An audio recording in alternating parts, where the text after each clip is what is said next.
శ్రావణ లక్ష్యం episode number 15. ఏమైందో ఏమో మరి అలా పెట్టిన సిద్ధు చెయ్యి, పెట్టించుకున్న శైలు నుదురు రెండు ఒక్క క్షణం చల్లగా అయిపోయి మళ్ళీ నార్మల్ అవుతాయి.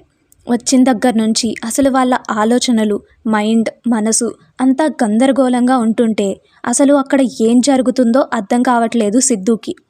అలాగే శైలుకి ఇందాక లోపల అడుగుపెట్టిన దగ్గర నుంచి మైండ్లో ఏవేవో వాయిస్ తనని ఎవరో పిలుస్తున్నట్టు, ఏదేదో మాట్లాడుతున్నట్టు, ఎలానో అయిపోతున్నట్టుగా అవుతుంది తన పరిస్థితి కూడా. కానీ ఆ స్వామీజీకి మాత్రం తన మెదడులో ఏం మెదులుతుందో అన్నిటికీ ఒక క్లారిఫికేషన్ వచ్చేసి తన మనసులో ఏమనుకుంటున్నాడో మరి. సిద్ధు శైలుల వైపు ఒక టైప్ ఆఫ్ లుక్స్ని పెట్టుకొని చూస్తూ వాళ్ళ పెళ్ళికి ముహూర్తం పెట్టేస్తాడు. ఆ లుక్స్లో అతని గర్వం, పొగరు, అహం, ఆత్మాభిమానం అన్నిటినీ కలగలిపి కనిపిస్తూ ఉండడం గమనిస్తాడు సిద్ధు. అంతటి స్వామీజీ అయిన సిద్ధు షార్ప్ లుక్స్ని మాత్రం తట్టుకోలేక చూపుని పక్కకు తిప్పేసుకుంటారు ఆ గురువు. ఎందుకో మరి ఇక్కడ జరిగేదంతా చూస్తున్న ఒకరు మాత్రం సిద్ధు షార్ప్ లుక్స్నే తట్టుకోలేని అతనిని చూసి చిన్నగా నవ్వేసుకుంటారు. ఆ నవ్వు చూసి ఎందుకలా నవ్వుతున్నారు అని అడుగుతారు ఇంకొకరు. అలాగే నవ్వుతూ ఏమీ లేదు అంటూ చిన్నగా మెరుస్తున్న ఒక చిట్టి పాలరాతి రాయిని తీసి ఒక చిన్ని హుండీలో వేస్తారు ఆ నవ్విన వ్యక్తి. ఇద్దరి జాతకాల ప్రకారం ముహూర్తం నిర్ణయించి మీరు అనుకున్న విధంగా మీరు పెట్టుకోవాలి అనుకున్న తేదీన అయితే వాళ్ళ పెళ్ళికి ముహూర్తం బాలేదు. అందుకే ఆ మరుసటి రోజే ఒక మంచి ముహూర్తం ఉంది. అది రాత్రి 7 గంటలకి మాత్రమే ఉంది. వీళ్ళ రాతల ప్రకారం ఆ రోజు సూర్యుడు అస్తమించిన తర్వాత చల్లటి వెన్నెల వెలుగు మెల్లిగా ప్రకాశిస్తున్న వేళ కరెక్ట్గా సాయంకాలం 7కి అమ్మాయి మెడలో అబ్బాయి చేతుల మీదుగా తాళిబొట్టు పడిపోవాలి అంటాడు ఆ స్వామీజీ స్థిరంగా. ఆల్రెడీ బాబా చేతుల మీదుగా అలాగే సిద్ధు వాళ్ళ ప్రాంతంలో పెళ్ళయింది కదా, మరి దీన్ని ఎందుకు ఇంత ప్రత్యేకంగా చూపిస్తున్నారు అనుకోకండి.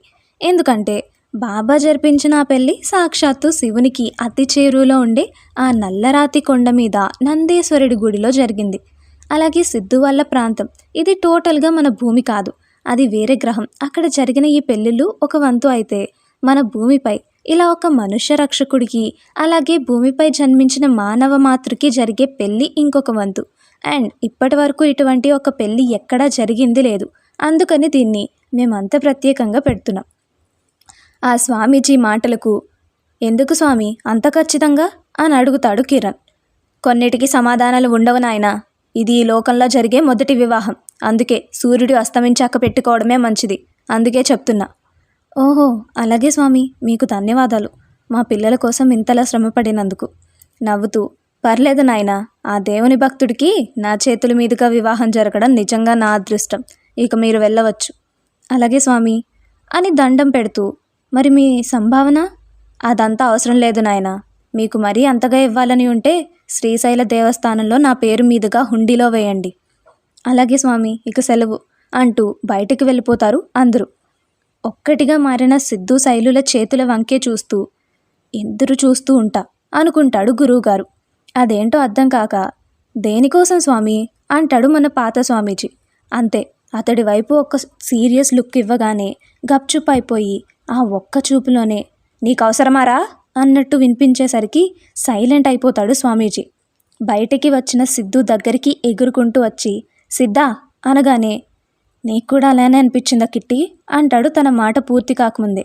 అవును సిద్ధా, అదే ఏంటో అర్థం కాక నీ దగ్గరకు వచ్చా అంటాడు కిట్టి. నాకదే తెలియట్లేదు కిట్టి, అసలు ఈ ప్రదేశానికి వచ్చినప్పటి నుంచి ఏవేవో వైబ్రేషన్స్ మైండ్ని కాల్చేస్తున్నట్టు ఉన్నాయి. అవేంటో అర్థం కావట్లేదు. ఇక లోపల ఎందుకని ఆ బ్యాడ్ సెన్స్ నాకు దగ్గరగా ఉన్నట్టు అనిపించిందో అర్థం కావట్లేదు. నీకొక్కటే కాదు సిద్ధా, నాకు కూడా అలానే అనిపించింది. ఎలా అంటే మన ప్రాంతంలో ఉన్నప్పుడు ఏదైనా ఆపద కలగబోతుంటే దాని గురించి ముందుగానే మనకి సంకేతాల ద్వారా హెచ్చరికలు మన మెదడులో పంపిస్తాయే, అలానే ఇన్ని రోజుల తర్వాత ఇక్కడ ఈ భూమిపై అసలు అలా మనకి ఎందుకు అనిపించిందో అర్థం కావట్లేదు సిద్ధా. పొరపాటున భూమిపై ఏదైనా నెగిటివ్ వైబ్రేషన్స్ వల్ల మీకు అలా అనిపిస్తున్నాయేమో సార్ అంటాడు కార్తీక్.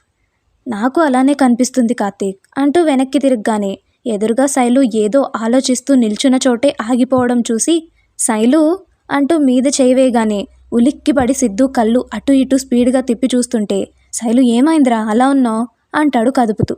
కళ్ళల్లో మెదిలే ఆలోచనల్ని పక్కన పడేస్తూ సిద్ధు ఇప్పుడు నువ్వేమన్నావు, నీకు కూడా అలా మైండ్లో ఏదేదో అనిపిస్తున్నట్టుగా ఉందా?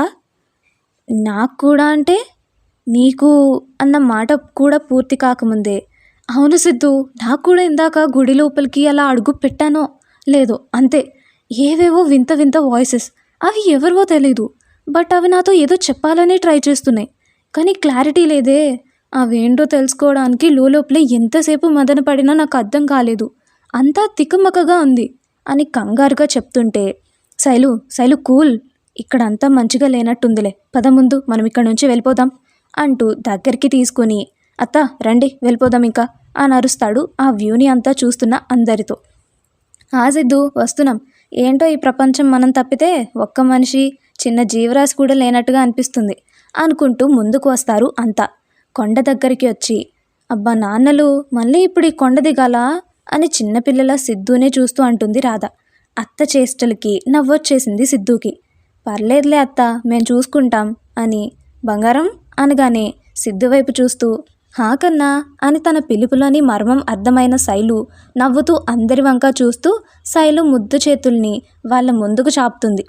ఏంటో అర్థం కాక చూస్తున్నారు అంతా. చిన్నగా నవ్వుతూ, డాడీ ఒక చేతిలో ఒకరు పట్టుకోండి అనగానే ఎందుకో అర్థం కాకపోయినా ఒక్కరు కూడా బయటికి అడగకుండానే సైలెంట్గా అందరూ ఒకరి చేతుల్లో ఒకరు చేతులు కలుపుతారు. సిద్ధు వైపు చూసి, ఇక కానీ కన్నా అనగానే, రే కిట్టిగా రెడీనా?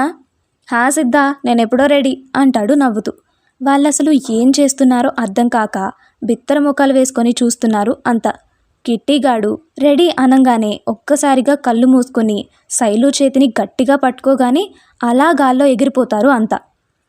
అప్పటి వరకు అర్థం కాని సిద్ధు పని ఇప్పుడు కళ్ళారా చూస్తుంటే ఆశ్చర్యంతో గుడ్లు బయటకు వచ్చేస్తాయేమో అన్నట్టు చూస్తూ అంతా పైకి ఎగరగానే ఎక్కడ కింద పడిపోతారేమో అన్నట్టు ఒకరి చేతుల్ని ఒకరు గట్టిగా బిగించేస్తారు.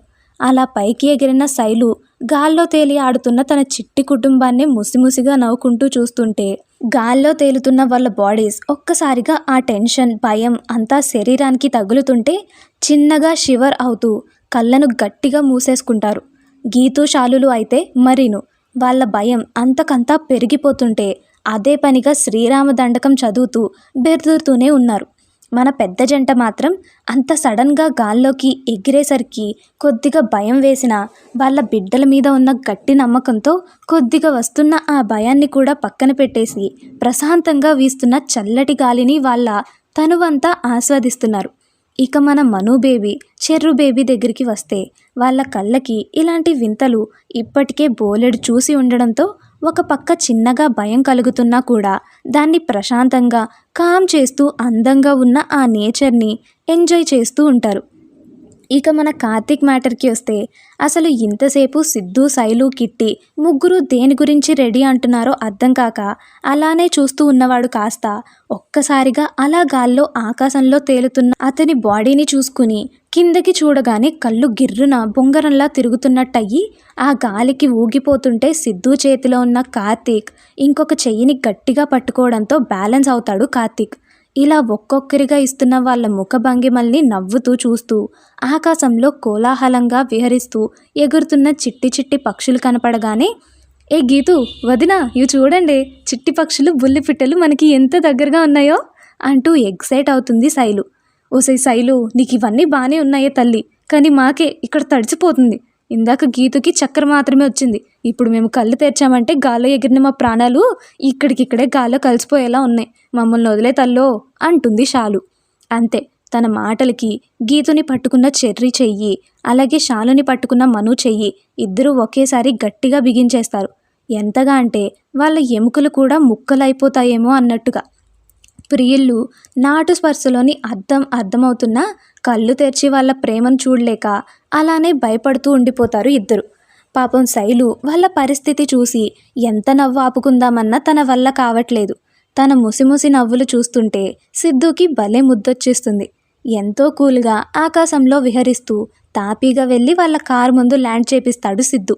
అంత పైకి గాల్లో ఎగిరిన వాళ్ళ ప్రాణాలు ఒక్కసారిగా కింద నిలబడగానే అందరి కాళ్ళు సన్నగా వణుకుతాయి. శైలు మాత్రం సిద్ధుని ఖర్చుకుని పోయి నవ్వేస్తుంది వాళ్ళ సిచ్యువేషన్ని చూసి. తన నవ్వు చూసి, అమ్మ కిలాడిదానా, ఒక్కసారిగా భయపెట్టి చంపేశావు కదనే అంటూ తన మీదికి వస్తున్న కార్తీక్ని తన చెయ్యి అడ్డుగా పెట్టేసి ఒక్కసారిగా గాలితో ఆపేస్తుంది శైలు.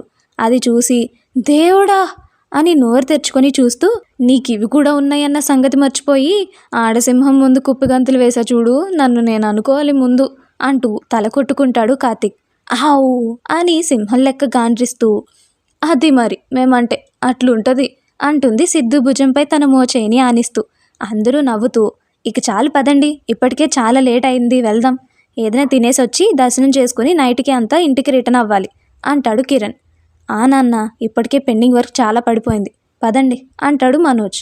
అప్పటికే మధ్యాహ్నం 1:30, 2 అవుతుండడంతో అంత దట్టమైన చెట్లతో కప్పుకొని ఉన్న అడవి అయినా కూడా సూర్యుని భగభగా మండే కిరణాలు ఆ అడవినంతా పరుచుకొని ఆ చుట్టుపక్కలే ఉండే ఎన్నో పెద్ద పెద్ద బండరాళ్ళ మీద ఆ ఎండ వెలుగు పడి మిలమిలా మెరిసిపోతుంటే ఆ చిత్రాలని అన్నిటినీ కళ్ళారా చూసుకుంటూ అందరూ రిటర్న్ బయలుదేరుతారు.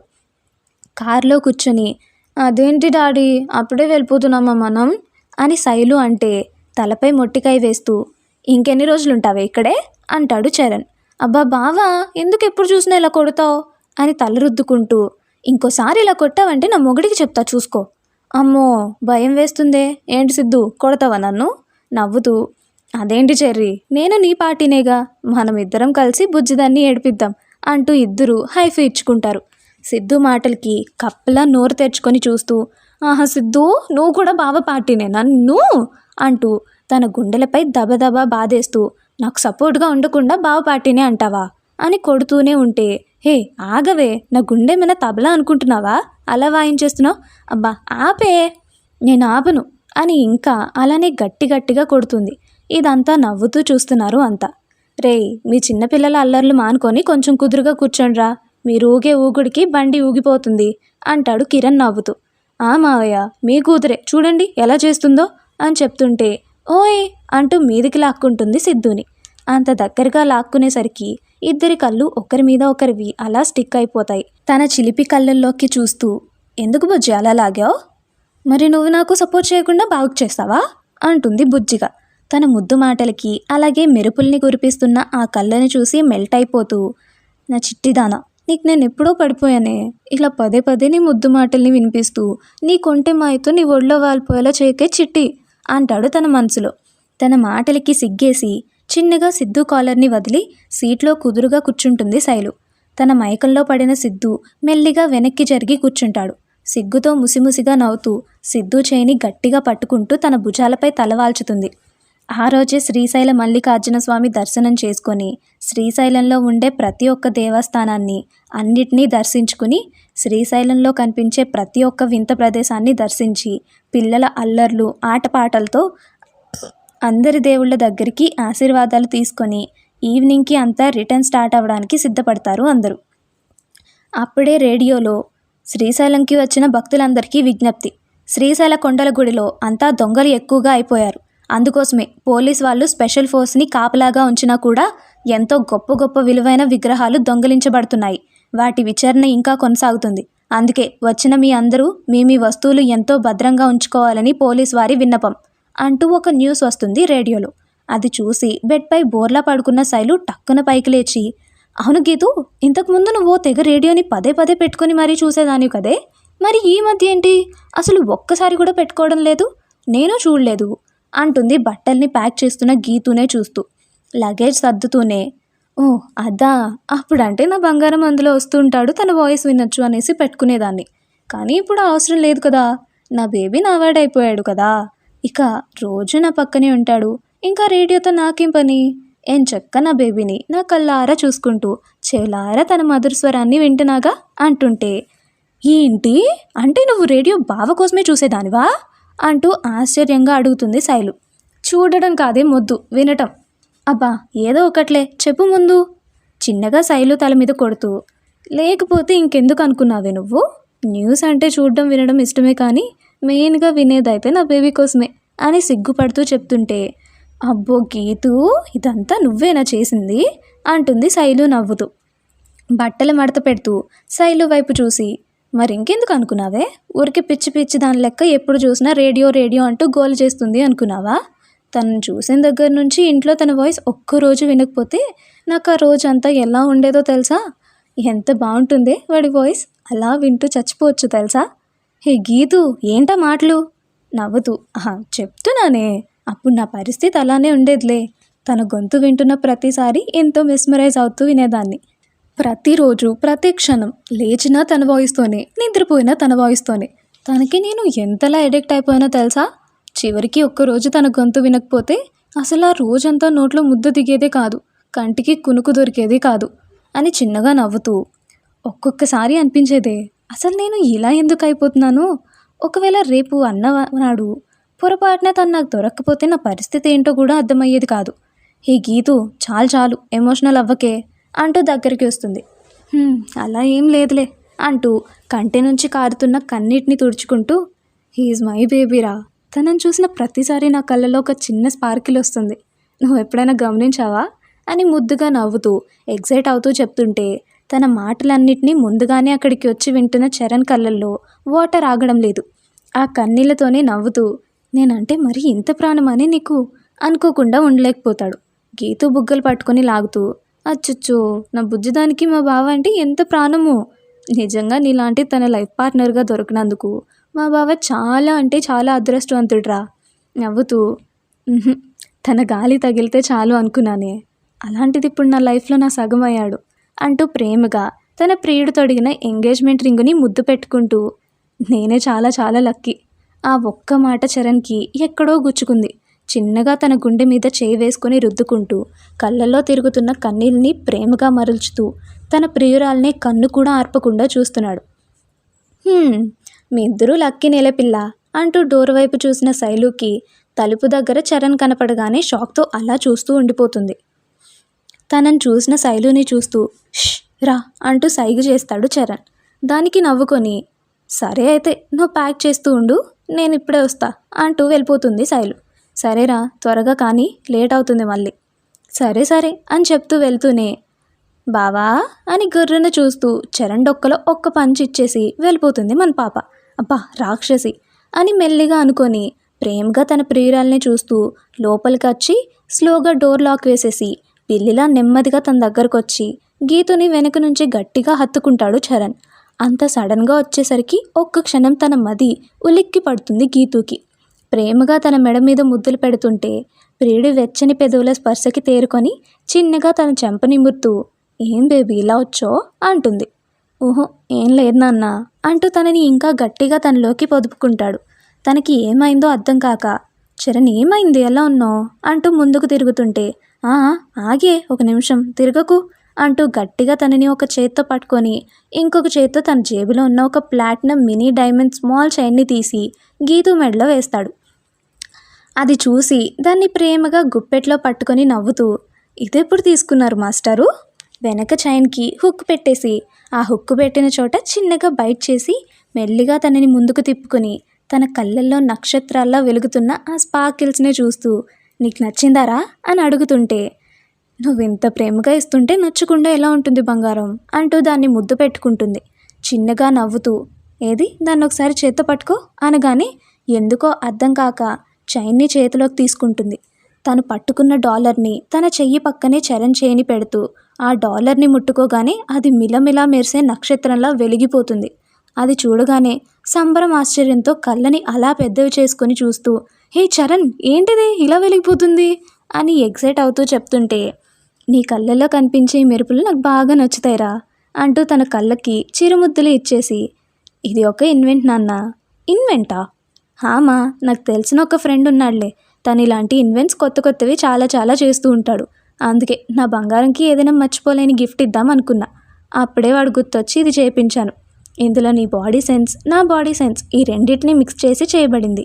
అందుకే ఎప్పుడైతే మనం ఇద్దరం కలిసి దీన్ని అలా తాకుతామో మన ఇద్దరి సెన్స్ దానికి చేరి మన ఇద్దరి ప్రేమకి చిహ్నంగా ఇదిగో ఇప్పుడు మెరుస్తుందే ఇలానే దగదగమంటూ వెలిగిపోతుంది అంటుంటే తనపై చూపిస్తున్న ఆ ప్రేమకి పడిపోతూ అమాంతంగా చరణ్ మెడ చుట్టూ చేతులు వేసి హగ్ చేసుకొని, నాపై ఇంత ప్రేమ ఉందారా నీకు అంటూ ఏడుస్తుంటే తను కూడా గట్టిగా తనని హత్తుకుంటూ, నీకు నాపై ఉన్న నీ ప్రేమ ముందు నాదెంతరా, నా బంగారమే నువ్వు అంటూ ప్రేమగా తన మెడ మీద ముద్దు పెట్టుకుంటాడు.